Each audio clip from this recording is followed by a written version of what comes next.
उनके लिए सब शॉर्टकट है, जल्दी जल्दी जल्दी चाहिए, कपड़े उतारने पड़ेंगे उतार देंगे, उसके साथ सोना है सो जाएंगे, उसके साथ बैठना है बैठ जाएंगे। तो जो जैनजीज है ना, जो 2003, 4, 5 के बाद जो जनरेशन आई, इनका माइंड ही नहीं समझ में आता कि वो किस माइंड के बने हुए हैं। 6वां दरिया था वो जो नशों का था, अब 7वां दरिया जो है ना वो पंजाब में वो गे लड़कों का बन रहा है। कि एजुकेशन क्यों नहीं सिखा पा रही, एक ओवरऑल डेवलपमेंट क्यों नहीं हो पा रही? ऑपोजिट सरकार के खिलाफ ही चलना है, जो भी सरकार रहे, लेकिन जो रूलिंग पार्टी है उसके ऑपोजिट ही हमने सारे नाटक करने हैं। तो कमर्शियल की तरफ कभी वो गए नहीं कि हमने लोगों को एक सिंपल मनोरंजन भी दे सकते हैं इसकी थिएटर से। वो शुरू से रहे हैं जिंदाबाद मुर्दाबाद। मतलब आर्टिस्ट मुझे मिले कि हाँ हम जी के कर, पर वो इतने नोन नहीं है, इतने फेमस नहीं है। क्यों ऐसा क्यों है? ऐसा मतलब अगर हम देखें हिंदी सीरियल्स, पाकिस्तानी सीरियल्स भी देख लीजिए, मतलब वो कैरेक्टर्स जैसे ही हम याद करते हैं साथ में ही इमेज क्रिएट हो जाती है। एक तो उनका कंटेंट जो है वो हमारा पंजाब का नहीं है, हमारी स्टोरीज जो है पंजाब की वो अलग हैं, हमारी प्रॉब्लम्स कुछ अलग हैं। जी के आप जितने भी सीरियल देख लो, वो सीरियल्स उन्होंने उठाए हुए हैं कि उनका बंगला में हिट है, कोई मराठी में हिट है, कोई उड़ीसा में हिट है, तो उस स्टोरी को आप पंजाबी में कन्वर्ट करेंगे, ऑडियंस आपके साथ नहीं जुड़ेगी। तो दूसरी उनकी एक्टिंग इतनी जाली होती है वहाँ पे। तो सर हो सकता है ना एक्टिंग के वो जैसा करते होंगे, जैसी परफॉर्मेंस होगी, जैसी उनकी वैल्यू होगी, उसी हिसाब से पे करते होंगे। ज्यादातर एक्टर वो बुला लेते हैं, अगर लीड एक्टर वो उठाएंगे वो उठा लेंगे बॉम्बे से, उनको ना पंजाबी बोलनी आती होगी ना हिंदी बोलनी आती होगी, वो मिक्सर जा कर लेंगे। आप अभी तक के अपने जितना भी आपने काम किया, आपने उससे सेटिस्फाइड हैं? एक्टर अगर सेटिस्फाई हो गया ना तो वो खत्म है। अमिताभ बच्चन जी अभी तक काम कर रहे हैं, वो 82 साल के हो गए हैं, वो भी बोलते हैं कि यार मैं अपने काम से संतुष्ट नहीं हूँ, अभी मैं जो करना चाहता था वो मैं कर नहीं पाया। अगर वो बंदा बोल सकता है, इतना बड़ा आर्टिस्ट, तो हमने तो अभी अपनी शुरुआत भी नहीं करी कुछ। Welcome back to one another exciting episode of the Priya Bansal show. आज है हमारे साथ मिस्टर साजन कपूर, जो कि बहुत अच्छे कलाकार हैं। आइए उनके रूबरू होते हैं और बहुत सारी इंटरेस्टिंग बातें करते हैं, जानते हैं उनके बारे में। नमस्कार सर। नमस्कार, आदाब और सत श्री अकाल। सत श्री अकाल जी, बहुत बहुत स्वागत है आपका मेरे शो पर। बहुत सारी बातें करेंगे हम। जरूर, बिल्कुल जरूर। तो रेडी हैं आप? बिल्कुल। तो सबसे पहले मैं ये जानना चाहूंगी कि आप कैसे, कौन सा ऐसा टर्निंग पॉइंट था कि आप एक्टिंग करियर में आए? एक्टिंग करियर में आने का मेरा शुरू से ऐसा तो कोई इरादा नहीं था, लेकिन स्कूल में और एनुअल फंक्शन होते थे वहाँ पे मैं पार्टिसिपेट करता रहता था, और देन काम में लग गए। और काफ़ी साल बाद मेरे एक दोस्त हैं जो मेरे को पंजाब नाट्यशाला में लेके गए प्ले देखने के लिए। तो उनका प्ले था सावी। तो सावी देख मेरे मन में ना एक ही सवाल था कि यार ये लोग इतना याद कैसे कर लेते हैं, और लंबे लंबे डायलॉग्स और बिना रीटेक, वो सारी चीज़ें चल रही। तो मैंने उनसे पूछा भी भाई कैसे करते हो? कहते यार प्रैक्टिस। मैंने बोला कहाँ करते हो? कहते जी हमारे सर हैं कुंद्रा सर, मुकेश कुंद्रा जी, तो उनकी एक्टिंग एकेडमी है, तो हम वहाँ पे हम जाके प्रैक्टिस करते हैं और वहाँ से सीखते हैं। तो मैंने बोला यार मेरे को भी ज्वाइन करा दो। तो अच्छा। बोले कि चलो ठीक है भाई। तो कुंद्रा सर के पास गए हमें लेके वो। तो जैसे हम बैठे वहाँ पे, तो मैंने उनको बोला कि सर मेरे को एक्टिंग सीखनी है। तो बोले कि अच्छा। उन्होंने मेरे को एक पेज दिया डायलॉग का, कहते इसको पढ़ो जरा। वो हिंदी में डायलॉग थे। हिंदी में डायलॉग? हाँ जी। तो वो पेज मैंने पढ़ा, वो लिख रहे हैं। बाद में उन्होंने मेरे को पंजाबी में दिए, कहते इसको पढ़ो अब। तो वो भी पढ़े मैंने, वो फिर लिख रहे हैं।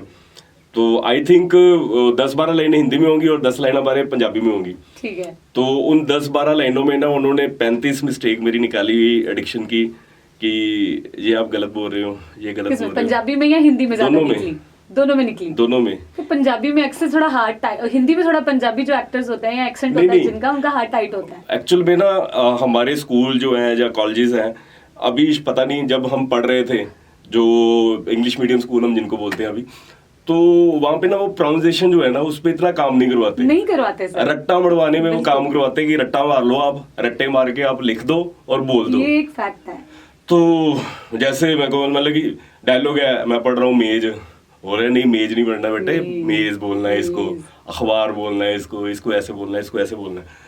तो देन वहाँ से मेरी जर्नी शुरू हुई। फिर उनके साथ 1 साल करता रहा मैं क्रिएटिव इंस्टीट्यूट में। अच्छा, तो देन ठीक फिर है। NSD में चला गया, वहाँ पे 2-3 महीने की वर्कशॉप करी। तो क्या उस टाइम पे आप मतलब क्या उम्र थी आपकी, आप मैरिड थे? नहीं, मैरिड तो नहीं था, लेकिन मेरी उम्र जो थी वो मतलब कि 22-23 के करीब हो चुकी थी जब मैंने ये सारी चीजें ज्वाइन करी थिएटर ज्वाइन की, को। फिर आपने इसको पैशन की तरह लिया, फिर पूरा काम किया कि नहीं? तब भी आपने सोचा कभी कि नहीं एक मतलब कम बैक प्लान है मेरे पास? एक्चुअली तब मैं अपने मतलब कि जो भी मैं काम कर रहा था उसमें मैं अपने आप में सेटल था वहाँ पे।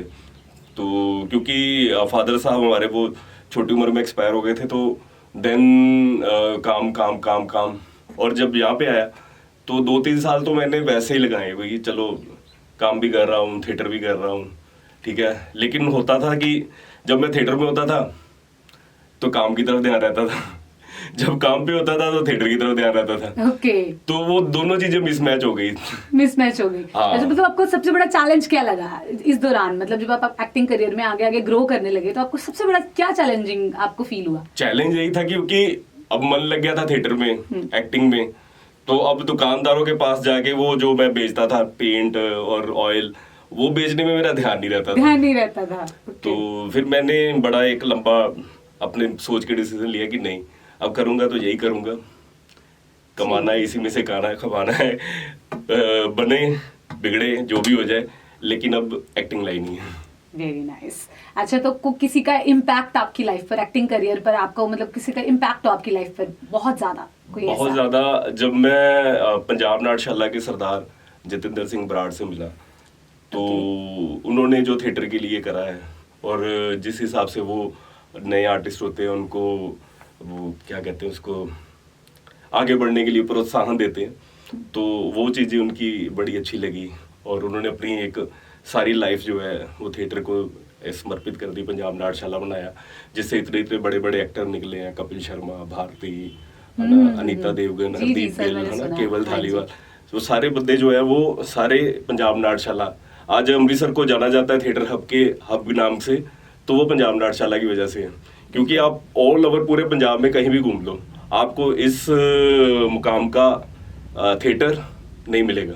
पर आप मुझे ये बताओ, फिर पंजाब गवर्नमेंट इसको प्रमोट क्यों नहीं करती? ये एक बहुत बड़ा, मतलब ये काफी बार मैंने तो सुना, बाकी स्टेट्स जो हैं, जितने भी थिएटर आर्टिस्ट हैं, बाकी स्टेट लगा लीजिए, साउथ में लगा लीजिए, इनको काफी प्रमोट करती है गवर्नमेंट। हमारी गवर्नमेंट इसको प्रमोट क्यों नहीं करती? आप जैसे बता रहे इतने बड़े बड़े एक्टर्स निकले हैं, तो फिर इस चीज का थोड़ा सा एक्चुअली हुआ क्या है कि पंजाब जो है ना, जैसे हम शुरू से जानते रहे कि कोई भी क्रांति शुरू होती है तो पंजाब से शुरू होती है ना। जी, हाँ। तो जो हमारे थिएटर वाले भी थे ना पुराने, जो हाँ जी। उन्होंने कभी थिएटर को कमर्शियल करने के बारे में सोचा ही नहीं।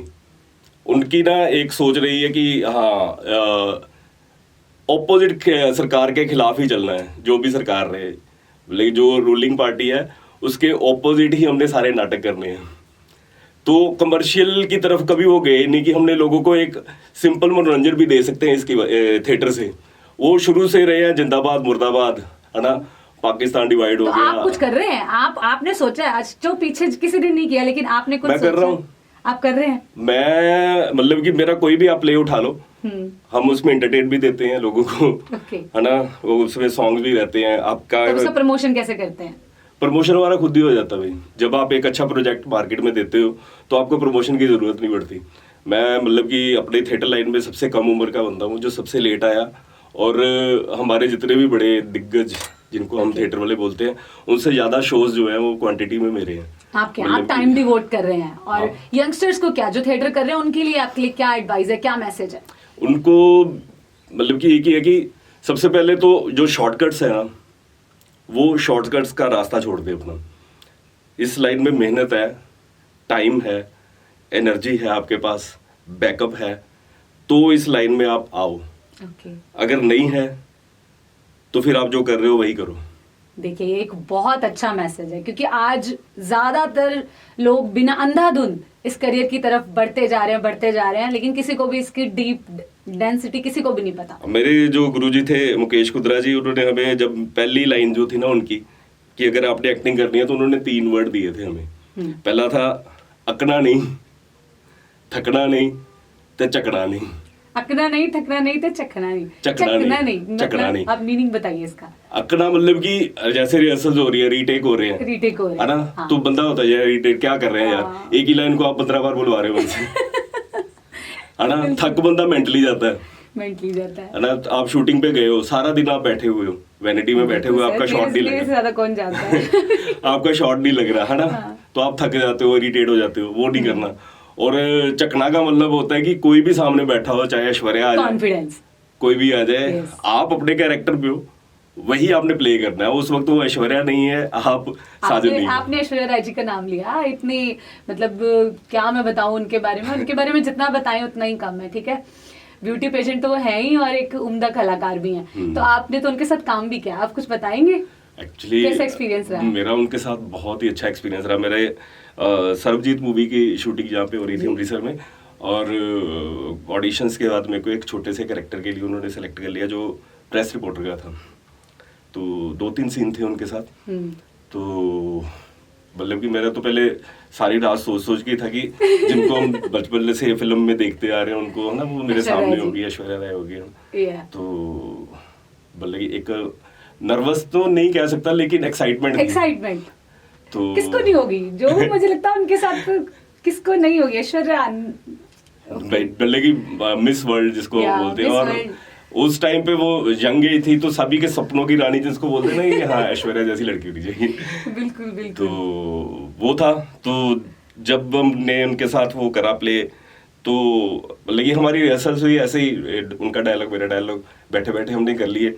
अब जब सीन में बैठे हम, तो सीन में बैठ के, तो उन्होंने ना बैठे हुए थे, मैं खड़ा था, तो उन्होंने उठना होता तो उन्होंने मेरा हाथ पकड़ा उठने के लिए। ओके। तो जब उन्होंने हाथ पकड़ा ना, तो मेरा हाथ शिवर करने लगा और मेरे डायलॉग्स जो थे सब आगे पीछे हो गए, सब भूल गया। तो ये तो ऑब्वियस है। वो डायरेक्टर ने बोला कट, कहता है आपके डायलॉग थे। मैंने सर हाँ, मैं आपको सच्ची बताऊं मैं भूल गया था। तो कहता चलो कोई नहीं, दोबारा करते हैं। नहीं, it was a very nice movie and ma'am का एक्टिंग जो भी मैम ने उसमें किया, ऐश्वर्या मैम ने, दैट वाज अमेजिंग। ठीक है, तो आप अभी तक के अपने जितना भी आपने काम किया, आपने उससे सेटिस्फाइड हैं? एक्टर अगर सेटिस्फाई हो गया ना, तो वो खत्म है फिर।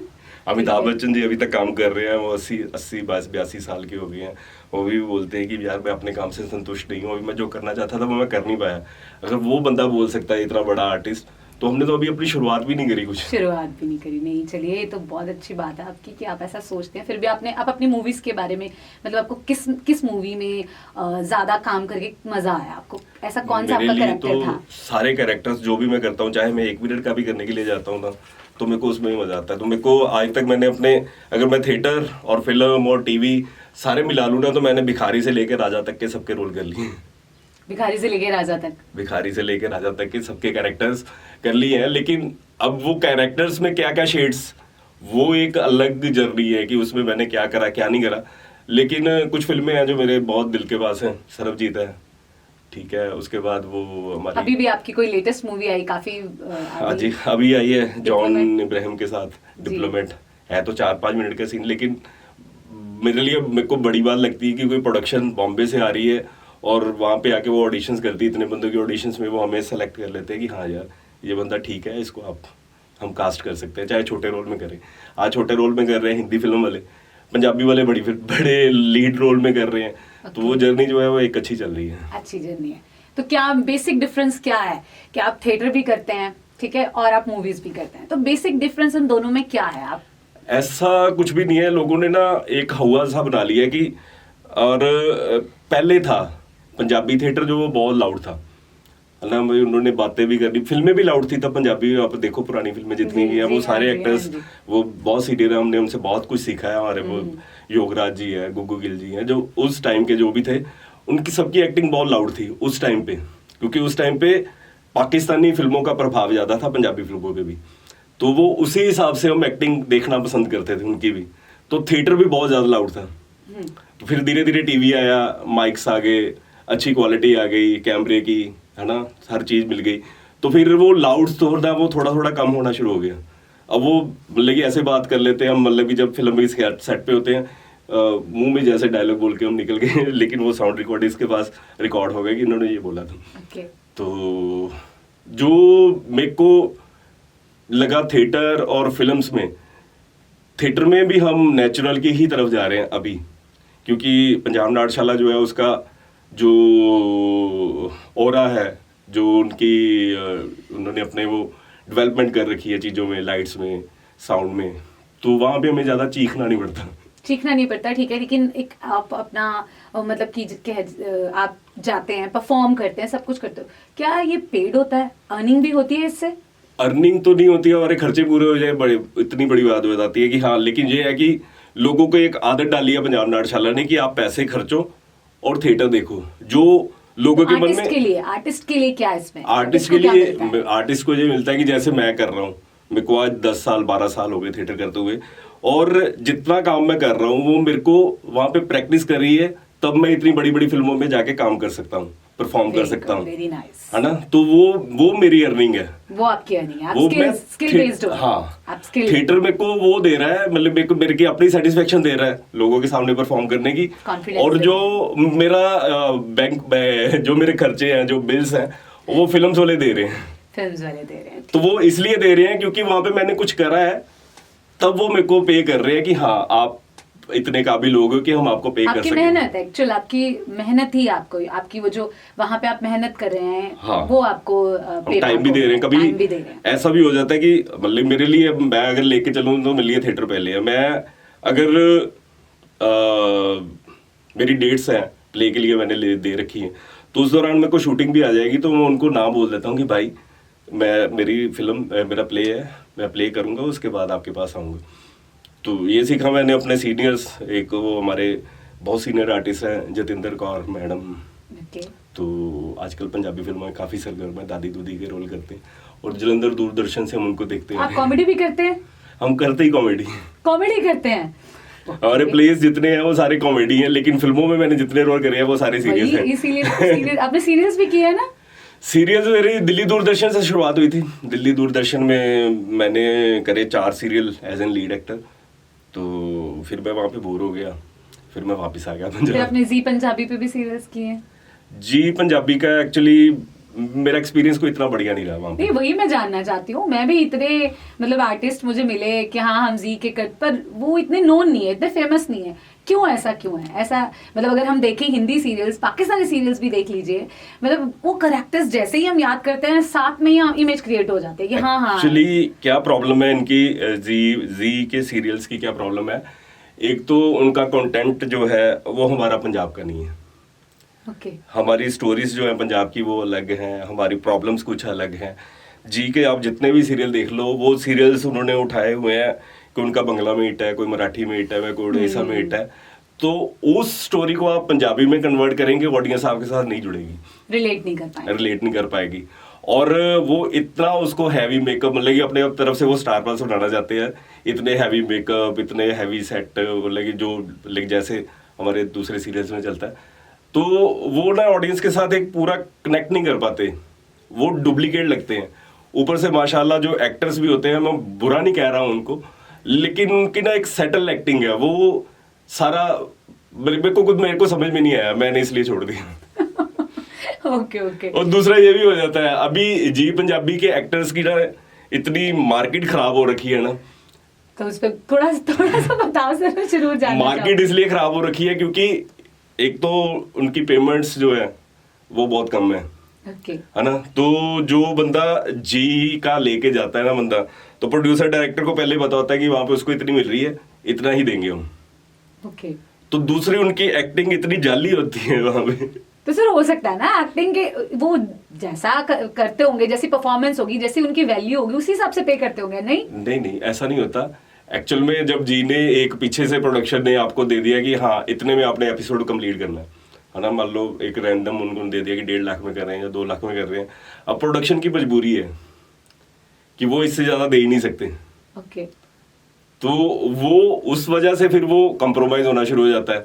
ज्यादातर एक्टर वो बुला लेते हैं, अगर लीड एक्टर वो उठाएंगे, वो उठा लेंगे बॉम्बे से, उनको ना पंजाबी बोलनी आती होगी, ना हिंदी बोलनी आती होगी, वो मिक्सचर कर देंगे कुछ और ही। बेइज्जती कर रहे हैं। बेइज्जती नहीं कर रहा, मैं सच्चाई बता रहा हूँ। अब सच्चाई बता रहे हैं। हाँ, मतलब कि आपने पूछा हिट क्यों नहीं हो रहे। बिल्कुल बिल्कुल। लोगों को वो पहचानते, लोग उनको पहचानते क्यों नहीं है। इतने 300 400 एपिसोड हो गए, लेकिन उनको बताना पड़ता है कि मैं जी कर रहा हूँ। बिल्कुल। तो वो पहचान इसलिए नहीं है क्योंकि एक तो हमारी स्टोरी नहीं है, हमारे कैरेक्टर्स नहीं है, हमारे एक्टर्स नहीं है, तो उनकी पहचान कहाँ से होगी। Fine, I got it. अच्छा, तो अब आप मुझे ये बताइए कि रियल लाइफ में कभी आपको मतलब कोई ऐसा इंसिडेंस, कभी प्यार हुआ या फील हुआ कि हाँ यार this is the right time, कुछ अपनी इस बारे में बताइए जरूर। ऐसा कुछ भी नहीं है, तो क्योंकि अभी हम पॉडकास्ट आपके साथ कर रहे हैं, बहुत सारे बंदे देखेंगे, मेरी फैमिली वाले भी देखेंगे। तो ये जो ना वो कुछ बातें ऐसी होनी चाहिए जो फिर आपकी जो मैरिज है, वो मैरिड लाइफ है आपकी, वो आपके करियर के बाद कितने टाइम बाद स्टार्ट हुई थी? मतलब मैम सब कुछ एक्सेप्ट करते हैं, शी एक्सेप्ट्स एवरीथिंग? हाँ, क्योंकि मैंने कभी किसी चीज का वो रखा नहीं है। मेरे जितने भी कोलीग्स हैं जिनके साथ मैं काम कर रहा हूँ, उनका घर पे आना जाना है, फोन पे भी अगर मैं बात कर रहा हूँ तो ये नहीं होता कि मैं दूसरे कमरे में जाके बात कर रहा हूँ उनसे। ओके। है ना, जो भी बात हो रही है वो सामने हो रही है। उनको पता है कि एज एन फ्रेंड हम अच्छे हैं, एज एन फ्रेंड ही काम कर रहे हैं। बहुत सारे मेरी ऐसी फ्रेंड है 10-10 साल से हैं, जो फीमेल फ्रेंड्स भी हैं, वो भी हैं, तो उनकी भी शादी हो गई है, उनके घर भी आना जाना है। तो एक सभी को एक दूसरे के साथ पता है कि एक अच्छा रिलेशनशिप जो है वो इनका चल रहा है, वैसा कुछ नहीं है यार। सर आप तो कुछ और ही बता रहे हैं। आप चलो, हमने सुना है कास्टिंग काउच के बारे में, आप कह लो बॉलीवुड इंडस्ट्री में तो बहुत कुछ इसके बारे में, कितना जितना काफी कुछ सुना है। तो क्या अपनी इंडस्ट्री में भी है ये? सभी जगह।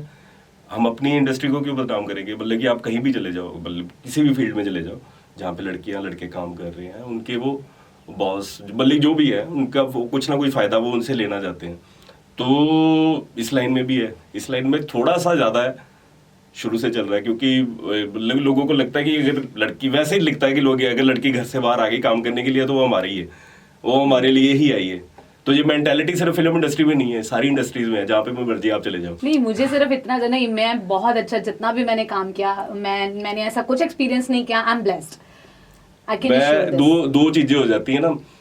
आगे जैसे अभी आपको किसी ने अप्रोच नहीं करा, मान के चल, मतलब कि होता है कि आपके साथ किसी ने अप्रोच नहीं करा, लेकिन जब वही 5 बंदे बैठे होंगे ना अकेले, तो वो उस लड़की के बारे में ऐसी ऐसी बातें करेंगे कि आप सोचेंगे कि यार क्यों बैठा हूँ इनके पास। ओके, तो इससे तो फिर सर इस चीज के तो जो रियल टैलेंट है, आप क्या कहना चाहेंगे? मतलब इस बेसिस पे तो टैलेंट, मेरे तो रियल को ये टैलेंट तो लगता है पीछे रह क्योंकि गया ना? आजकल जितना मतलब हमारा यूथ जो आ चुका है ना, जो रील्स वाला है, उनको ना जल्दी सब कुछ चाहिए, अभी चाहिए। तो मेरे कई मतलब कि कई से ऐसी बात भी हो जाती है, वो होता है कि यार हो जाएगा, अगर सर हमें ये काम मिल रहा तो हम कर लेंगे। तो वो उनकी गलती नहीं है जो उनको अप्रोच कर रहे हैं, गलती उनकी है जो उनकी वो डिमांड्स जो है वो उनकी मार रही हैं।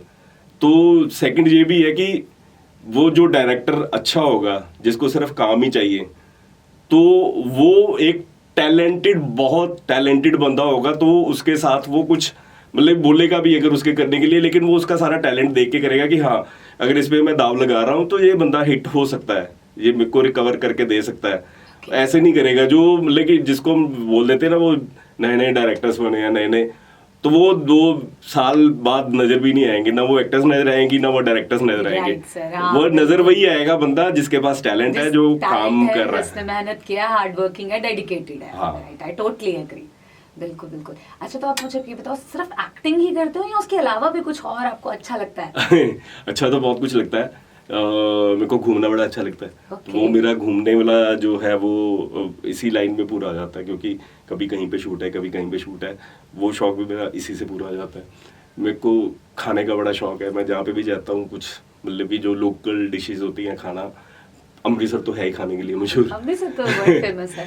तो यहाँ पे आप मतलब कि मैं सोचूं भी ना कभी कि जिम करना बड़ा अच्छा लगता है, जिम में जाऊंगा। सर वो तो बिल्कुल आपकी फिटनेस देख के वही मैं बताने लगा था आपको कि अभी 10 दिन लगा लिया, पूरा हार्ड वर्क कर लिया, ठीक है, और हमारा जिम भी वैसा है। 10वें दिन मतलब कि किसी ना किसी का बर्थडे होगा वहां पे, तो वो बर्थडे कहाँ पे होगा? जिम में ही होगा। लेकिन क्या आएगा? कुलचे आएंगे, लस्सी आएगी, समोसे आएंगे। ये नहीं छोड़ सकते, ये नहीं छोड़ सकते, एज एन पंजाबी हम नहीं छोड़ सकते। नहीं छोड़ सकते। नहीं सर, हमारा तो देखो मोटो ये खाओ पियो ऐश करो मित्रों। हाँ, तो बाकी मतलब कि ये होता है कि हो गया जितने दिन मैं यहाँ पे हूँ मेरी कोशिश होती है कि मैं अपनी मतलब की रूटीन फॉलो करता रहूँ, लेकिन अगर शूटिंग पे चले गए तो अभी हम इतने बड़े एक्टर बने नहीं कि डायरेक्टर हमारी वेट करे कि यार 8 बजे का कॉल टाइम है, मैं उसको बोलूँ कि मैं 8 बजे जिम जा रहा हूँ, बोला नहीं भरा तेरे को लेना ही नहीं है 8 बजे सेट पे चाहिए और रात 10 बजे वेला करेगा तो फिर जो सेट पे आएगा वही खाना पड़ेगा, मैं अपनी अलग से डाइट नहीं ले सकता, इसलिए वो ऊपर नीचे चलता रहता है। ठीक है। अच्छा, मैंने सुना जब दिलजीत पाजी शूट करते हैं यहाँ पर अमृतसर में, तो जो खाना है उनका वो आपके घर से आता है? एक्चुअली ये इंसिडेंट शुरू हुआ था हमारा सुपर सिंह फिल्म में, उसकी कास्टिंग कर रहा था, तो उसके डायरेक्टर हैं अनुराग सिंह, उनके साथ पहले भी मैंने काम करा था 1984 में। तो उन्होंने मेरे को बोला, कहते भाई मैं ना जो सेट का खाना होता है वो मैं नहीं खा सकता क्योंकि बहुत हैवी बनाते हैं वो, मसाले भी बड़े होते हैं, तेल भी बड़ा होता है, तो कुछ ऐसा प्रबंध हो सकता है कि मेरे को बिना तेल मसाले का खाना। मैं सर होगा तो कहीं नहीं से घर से हो सकता है, मैं घर से बोल दूंगा कि वो घर वाले बना देंगे। तो चलो ठीक है, फिर वो खाना शुरू हुआ। अनुराग सर का और कैमरामैन थे अंशुमन सर, वो थे, उनके लिए टिफिन जाना और जब सामने खाने के लिए बैठना तो एक दिन दिलजीत पाजी ने भी खा लिया। बोले भी इनको बोलो, उनका खाने का वैसे भी सेट पे भी मेरा ही था जिम्मेदार कि उनको जो चाहिए वो उनको प्रोवाइड करना वहाँ पे। तो उन्होंने मेरे को बोला, कहते मम्मी को बोल दे भी मेरा भी आएगा। तो वो हुआ, फिर सोनम ने खाया, उसने भी कर दिया। फिर जो 2 बंदों का था, फिर हमने बोले 6-7 बंदों का हो गया, फिर हमें कामली लगानी पड़ी घर पे खाना बनाने की। वही सब्जी तो मम्मी बनाते थे, लेकिन वो चपातियाँ वगैरह जो थी फिर क्योंकि 3 टाइम का जावा, तो फिर सुबह 8 बजे उन्होंने दिलजीत पाजी ने फोन कर देना, भाई आज मेरा ये खाने का दिल है, दोपहर को ये बना लियो, रात को ये बना लियो। तो अच्छा एक्सपीरियंस है उनके साथ। तो अभी जब दोबारा अमृतसर आएंगे फिर देखते हैं। हाँ, पर एक उम्मीद करके रहते होगे ना कि उसी बहाने, क्योंकि वो लास्ट फिल्म सुपर सिंह ही करी उन्होंने अमृतसर, उसके बाद अमृतसर का उनका इतना वो लंबा टूर रहा ही नहीं, आते होंगे लेकिन करेंगे वो अमृतसर आए, फिर मूवी करें और आप वो जो अपनी यादें हैं वो सब फिर से ताजा कर सके। नहीं अच्छे हैं, एज एन ह्यूमन बीइंग भी वो अच्छे हैं, और उनकी कॉमेडी टाइमिंग तो काफी कुछ सीखता हूँ उनसे, जब वो परफॉर्म कर रहे होते हैं, जो उनको देखते हैं उनसे तो मुझे लगता है सबको ही कुछ ना कुछ सीखना चाहिए। हाँ। मैं आपसे पूछना चाहूंगी, जैसे सेट पर आपने लड़कियों के बारे में बताया, कास्टिंग काउच, तो वैसे मैं लड़कों के बारे में भी सुना है, बहुत सारे ऐसे किस्से हो रहे हैं। एक्चुअली पता क्या हो गया है आजकल, वही जो मैंने आपको बोला, रील्स का इफेक्ट जो है वो कुछ लोगों के दिमाग पे कुछ ज्यादा ही हो चुका हुआ है ना। तो जैसे ये गे का क्या सीन है? गे मतलब जो मेकअप करते हैं, मेकअप आर्टिस्ट होते हैं, वो ज्यादातर लड़कों को ही मतलब देखो, उनका जिनका इंटरेस्ट जिसमें होगा वो उसी को घेरेगा। नहीं तो, क्या इस पे एक किस्सा भी बहुत फेमस हुआ है क्या? अच्छा, हाँ जी, वो मैड संधू और केएस, जी वही एक्चुअली में ना पता क्या हो चुका है, हम लोगों को ना पता ही नहीं है, हमारी सोसाइटी को पता ही नहीं है कि हम किसको रिप्रेजेंट कर रहे हैं। ना मतलब कि ठीक है, वो उसकी अपनी एक चॉइसेस है मैड की, लेकिन जो उसको चीफ गेस्ट बुला रहे हैं उन लोगों को तो भी देखना चाहिए ना। तो लोगों जो अगली जनरेशन है वो उस पर क्या इफेक्ट रहेगा कि अच्छा अगर ये करेंगे तो हम भी सेलिब्रिटी बन जाएंगे, हाँ जी, तो हमें भी बुलाया जाएगा कहीं पे। ओके। तो एक ये जो है ना वो थोड़ी सी खत्म होनी चाहिए। मतलब इतने रिस्पेक्टेड बंदे हैं आपके शहर में, आप ढूंढने के लिए जाओगे तो इतने बड़े बड़े इन्होंने काम कर रहे हैं अपनी फील्ड में, है ना, एक अचीवमेंट हासिल करी है। तो एक रील्स पे मतलब छोटे कपड़े डाल के लड़के डांस कर रहे हैं, तो आप उसको अचीवमेंट मान के उसको आप चीफ गेस्ट बना रहे हो, तो जो यूथ है बिल्कुल वो क्या सीखेगा आप लोगों से? बिल्कुल सर। तो फिर वो ये ऐसे बोलते हैं ना कि अब तो बोलते थे कि पहले 6वां दरिया था वो जो नशों का था, अब 7वां दरिया जो है ना पंजाब में वो गे लड़कों का बन रहा है, गे लड़कों का बन रहा है। हाँ बिल्कुल, क्योंकि हम लोगों की ना मेंटेलिटी उधर डाल दी हुई है कि हाँ ये करेंगे तो जल्दी फेमस हो जाएंगे। फाइन। तो फेमस के चक्कर में तो आजकल हमारा जो जिनको जेंजीस बोलते हैं, जो आजकल बोलना शुरू हुए हैं, उनके लिए सब शॉर्टकट है, जल्दी जल्दी जल्दी चाहिए, कपड़े उतारने पड़ेंगे उतार देंगे, उसके साथ सोना है सो जाएंगे, उसके साथ बैठना है बैठ जाएंगे। तो जो जेंजीस है ना, जो 2000, 2003, 4, 5 के बाद जो जनरेशन आई, इनका माइंड ही नहीं समझ में आता कि वो किस माइंड के बने हुए हैं, कि स्कूल्स वैसे हो गए, वो किसी को कुछ अच्छी चीज सिखा ही नहीं रहे, है ना। नहीं मतलब स्कूल्स पे आए हो आप, एजुकेशन आप भी यहीं से पढ़े लिखे हो, आप इस चीज में क्या एक मुझे बताइए। मैं भी एजुकेशन को लेकर हमेशा यही कहती हूँ कि एजुकेशन क्यों नहीं सिखा पा रही, एक ओवरऑल डेवलपमेंट क्यों नहीं हो पा रही। क्योंकि हम लोग ना बना रहे हैं मशीन्स, राइट। हम लोगों को बच्चे में जो टैलेंट है ना वो उसको नहीं सिखा रहे, हम वो नहीं सिखा रहे। सर मशीन्स भी बना रहे हैं और मशीन्स में मोरल वैल्यूज तो कहीं सिखाई नहीं जा रही, बिल्कुल भी नहीं सिखाई जा रही, उनको कुछ और ही बना रहे हैं, वो पता नहीं क्या बन रहे हैं। उनमें इमोशंस नहीं है, उनमें प्यार नहीं है, उनमें वो अकेले बैठे रहेंगे मोबाइल लेके, उनको दुनिया का पता ही नहीं है, वो ऐसे सिर पकड़ के बैठे हुए हैं बस। तो ऐसे ही बैठे हुए हैं, खाना भी ऐसे खा रहे हैं, ऐसे ही बैठे भी ऐसे हुए हैं, क्या सीखेंगे हम उनसे आगे, क्या उम्मीद करेंगे कि वो पंजाब को लेके जाएंगे? बदल नहीं पा रहे हैं, हम चाहकर भी उनको बदल नहीं पा रहे हैं। गलती हमारी है ना, वो भी हमारी गलती है, क्योंकि हम लोगों ने अपने बच्चों को ये दिया है, ये तो दिया है, मुझे ये दिया है। 2 साल का बच्चा ना दूध नहीं पी रहा तो उसकी माँ उसको ये दे दे। सर ये मैं आपको, आप बिलीव करो या ना करो, मेरे भी 2 बच्चे हैं, ठीक है। ये जब से कोरोना आया हाथ में मोबाइल आया और अभी तक गया नहीं। इतने बड़े बड़े स्कूल्स हैं, इतने बड़े बड़े स्कूल्स में क्या यहाँ पे नाम लूं कि जिनको लगता है कि मोबाइल पे हम पढ़े हैं, आप पढ़े हो क्या? उस टाइम पे मोबाइल्स पे होमवर्क आते थे क्या? सब कुछ मोबाइल पे आता था, एक्टिविटीज मोबाइल पे होती थी। सर तो आप लोग मैं हूं या आप, हम एक्टिव किस लिए हैं अभी? इसीलिए क्योंकि हमें एक तो सबसे पहले जो है ना वो हमने बच्चों को इतना वो बना दिया ना, घर से बाहर निकलने नहीं देना।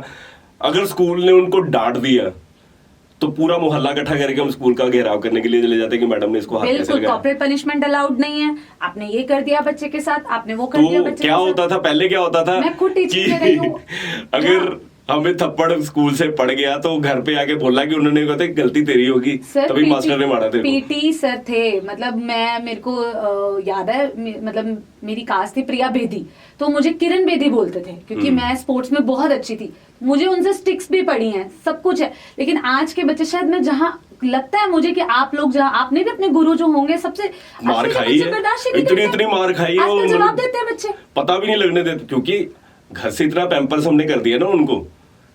घर वाले अगर सपोर्ट नहीं करेंगे, अगर मान लो, वैसे तो मानता हूँ कि बच्चों को इतना मारना नहीं चाहिए या जो भी है, लेकिन कुछ डिसिप्लिन के लिए कुछ स्कूल्स को करना ही पड़ेगा कुछ ना कुछ। तो सेकंड जो है वो हमारी जो एजुकेशन सिस्टम है वो बिल्कुल फेल है, बिल्कुल फेल है, बिल्कुल। मतलब कि प्राइवेट स्कूल की तो बिल्कुल ही, मैं सरकारी स्कूल के बच्चे फिर भी आपको कुछ अपनी चीजों के साथ। मैं गवर्नमेंट स्कूल में 12th तक पढ़ी हुई हूँ दिल्ली से, और मैं इसी चीज में यहाँ पर जब पंजाब में आई हूँ, मेरी 12th, मतलब मैं कहती हूँ कि यहाँ 12th पास करके जब मैं आई थी ना, ग्रेजुएशन के बच्चे मेरे साथ कम्पीट नहीं कर पाते थे। वो तो है ही। मैं ये चीज कैसे कहूँ, मुझे कहने में भी शर्म आती है। और मैं कुछ ऐसे पेरेंट्स को भी जानता हूँ, मतलब कि आप हिंदी पंजाबी घर पे बोलोगे तो वो गंवारों की लैंग्वेज है, आप पढ़े लिखे नहीं हो, आप हिंदी बोलो, नहीं, दोनों लैंग्वेजेस आनी चाहिए, है ना। तो घर में भी आपके बच्चे आ रहे हैं तो उनके साथ आप हिंदी में बात कर रहे हो, इंग्लिश में बात कर रहे हो, स्कूल में भी वही कर रहे हैं, तो पंजाबी कहाँ है?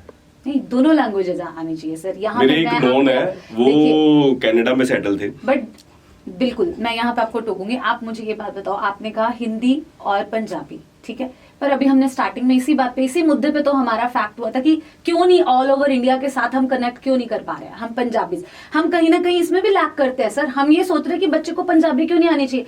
मुझे लगता है इंग्लिश, अगर हम वर्ल्ड वाइड सोचे ना, English is the language of communication, ठीक है, world wide most spoken language है।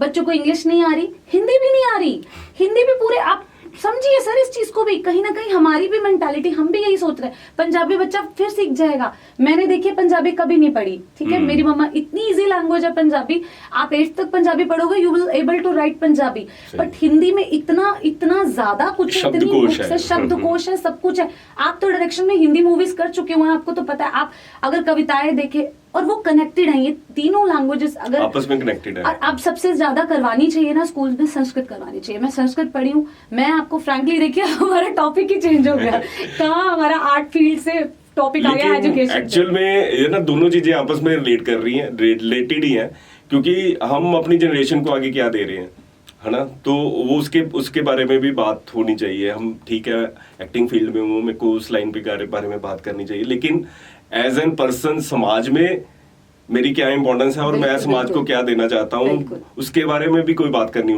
होनी चाहिए, उसके होनी चाहिए सर, बिल्कुल, क्योंकि हमारा विजन ही यही होना चाहिए। अगर मैं भी इस फील्ड में आई हूँ, मैं भी अपनी बात दूसरों तक पहुंचाना चाहती हूँ। आप भी अगर इस फील्ड में आए, आपने इतनी मेहनत की, आपने थिएटर किया, आपके हर उसका कोई ना कोई जरूर कोई मैसेज होता होगा, तो, है ना। देखिए हमारा ना सीधा सा मोटिव रहता है, मैसेज दो विद एंटरटेनमेंट, यस। हाँ, ये नहीं है कि शुरू से लेके एंड तक आप रुलाए जा रहे हो और उसमें से निकल कुछ भी नहीं रहा, है ना।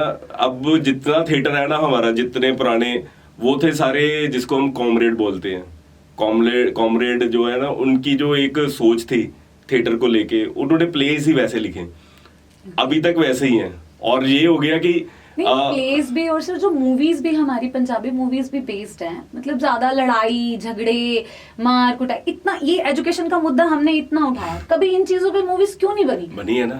वो बनी थी, इन्होंने तरसेम जी ने करी थी, उड़ा एड़ा करी थी मूवी, आप देखो उसमें बहुत अच्छा मुद्दा था पंजाबी को लेके। पर इतनी फिर मुझे लगता नहीं वो फेमस नहीं, उतनी पॉपुलर नहीं ठीक रही है वो, कोई मतलब कि बहुत ज्यादा उसको हम वो भी नहीं बोल सकते कि बिल्कुल कोई देखने ही नहीं गया। उन्होंने मैसेज दिया विद एंटरटेनमेंट, है ना। वो एक था, एक वो जो हम बच्चों को मारने का वो उन्होंने गिप्पी बाजी ने फिल्म बनाई, वो हाँ जी वो मैंने शिंदा शिंदा नो पापा, वो भी एक अच्छा मैसेज था विद एंटरटेनमेंट कि, है ना। वो सारी चीजें हैं, लेकिन पंजाबी वाले ज्यादा ना वो बिर सिर पैर की कॉमेडी जो है ना, लोग उससे अब अक चुके हैं, उससे अब वो उब चुके हैं। देखिए हम पंजाब में गैंग्स ऑफ वासेपुर नहीं बना सकते, क्योंकि वहाँ का कल्चर कुछ और था। अगर हम बिल्कुल वो कॉपी पंजाब में चेपेंगे तो वो भी नहीं चलेगी। बेसिर पैर की कॉमेडी तो अब चलती नहीं है, बड़े नाम से नहीं चल रहे। मतलब लोगों का तो पंजाबी फिल्मों से ऐसे भरोसा उठ गया कि अब पंजाबी फिल्म वो छड़ परे यार की देखनी है ना। तुम 10 फिल्मां पंजाबी में 10 फिल्मां तुसी देखो पंजाबी दी हैं, और 10 ਦੇ ਵਿੱਚੋਂ 2-2 ਸੀਨ ਤੁਸੀਂ ਕੱਢ ਲਓਗੇ ਨਾ, ਸਿਮਿਲਰ ਲੱਗਦੇ ਆ। 2-2 ਸੀਨ ਕੱਢ ਲਵੋ, 2-2 ਤੁਸੀਂ ਕੱਢ ਲਵੋ 10 ਫਿਲਮਾਂ ਦੇ ਵਿੱਚੋਂ, ਔਰ ਯਾਰ ਵੀ ਤੁਸੀਂ ਆਪਣੀ ਫਿਲਮ ਬਣਾ ਸਕਦੇ ਜੀ 800 ਪੁਰਾਣੀਆਂ ਫਿਲਮਾਂ ਦੇ ਵਿੱਚੋਂ, ਕਿਉਂਕਿ ਉਹੀ ਐਕਟਰ, ਉਹੀ ਪਿਛਲਾ ਸਾਰਾ ਜੋ ਵੀ ਆ ਐਟਮੋਸਫੇਅਰ ਸਾਰਾ ਉਹੀ, ਔਰ ਕਹਾਣੀਆਂ ਵੀ सेम, और ਤੁਸੀਂ 10 ਫਿਲਮਾਂ ਇਕੱਠੀਆਂ ਕਰਕੇ 11ਵੀं फिल्म को ਕੱਢ के मतलब हमारा जो पंजाब है ना उसको रियल नहीं दिखाया जा रहा, उसको कनाडा के साथ कनेक्ट करके। मैं तो जितनी मूवीज एक में इससे बड़े मुझे फ्रैंकली ये चीज पूछनी है आपसे, यूथ मतलब यूथ भी इतना इंस्पायर होता है सारी मूवीज, एक्चुअल में वो तो कोई है ही नहीं है, क्योंकि जो ऐसी कहानी नहीं होती कि वो जाके कनाडा में शूट करनी पड़े या यूएसए में शूट करनी पड़े। वो सिर्फ एक वो जो हम बोलते हैं ना सब्सिडी वहाँ पे बहुत है, तो वो सिर्फ प्रोजेक्ट बनते हैं, वो फिल्म नहीं बनती। बिल्कुल सही कह रहे हैं आप। चलिए सर ये बात तो हुई, आप हमें अपने अपकमिंग प्रोजेक्ट्स के बारे में बताइए। अपकमिंग प्रोजेक्ट्स बहुत सारे हैं, जैसे अभी एक मेरी फिल्म आ रही है, उसमें नेगेटिव लीड है जम्मू केस, तो वो रिलीज हो रही है। उसके बाद एक सौदा मूवी है, फिर अभी एक हम वेब सीरीज पे काम कर रहे हैं, वो शायद नेटफ्लिक्स के लिए जाएगी। 2-3 ऐसे और भी हैं प्रोजेक्ट जिन पे बातचीत चल रही है, और शायद बने भी बड़े हैं, मेरे को अभी एकदम से माइंड में भी नहीं आ रही। चलिए बहुत अच्छी रही आपसे बातचीत। अब आप अपने हमारे दर्शकों को कोई एक मैसेज दीजिए जरूर। दर्शकों दे लिए मैसेज एक ही है कि अपने बच्चे ਜਿਹੜੇ ਨਵੇਂ ਇਸ ਲਾਈਨ ਦੇ ਵਿੱਚ ਆਉਣਾ ਚਾਹੁੰਦੇ ਨੇ, ਉਹ ਪਲੀਜ਼ ਕੋਈ ਵੀ ਸ਼ਾਰਟਕਟ ਜਿਹੜਾ ਹੈਗਾ ਨਾ ਉਹ ਨਾ ਅਪਣਾਉਣ, ਔਰ ਇੱਕ ਬੜਾ ਸਿੱਧਾ ਸੁਥਰਾ ਰਸਤਾ ਹੈਗਾ ਮਿਹਨਤ ਦਾ। ਜਿੰਨਾ ਜੇ ਤੁਸੀਂ ਮਿਹਨਤ ਨਹੀਂ ਕਰੋਗੇ ਉਹਨਾਂ ਚਿਰ ਬੂਟਾ ਨਹੀਂ ਲੱਗੇਗਾ। ਪਹਿਲੇ ਉਹਨੂੰ ਤੁਸੀਂ ਬੂਟਾ ਲਗਾਓਗੇ, ਬੀਜ ਡਾਲੋਗੇ, ਪਾਣੀ ਡਾਲੋਗੇ, ਫਿਰ ਉਹ ਵ੍ਰਿਕਸ਼ ਬਣੇਗਾ, ਫਿਰ ਉਹ ਫਲ ਦੇਣਾ ਸ਼ੁਰੂ ਕਰੂਗਾ। ਅੱਜ ਤੁਸੀਂ ਬੀਜ ਬੋਇਆ ਤਾਂ ਤੁਹਾਨੂੰ ਫਲ ਨਹੀਂ ਦੇਊਗਾ, ਤੁਹਾਨੂੰ ਉਹਦੇ ਲਈ ਸਬਰ ਰੱਖਣਾ ਪਊਗਾ। ਸੋ ਸਬਰ ਰੱਖੋ, ਹਰ ਚੀਜ਼ ਤੁਹਾਨੂੰ ਮਿਲੂਗੀ, ਮਿਹਨਤ ਕਰੋ। मेरा तो बस सारे यही सुने। Thank you sir. हम भी एक प्यारे से शेर के साथ इसका एंड करेंगे। बुराई दूसरों में नहीं खुद में ढूंढना, बुराई दूसरों में नहीं खुद में ढूंढना, आगे बढ़ने का हुनर है तो खुद को संवारना। कोई रोक नहीं सकता तुम्हें, कोई रोक नहीं सकता तुम्हें, अपनी राहें खुद बनाना। Thank you ji, thank you so much ji सारे।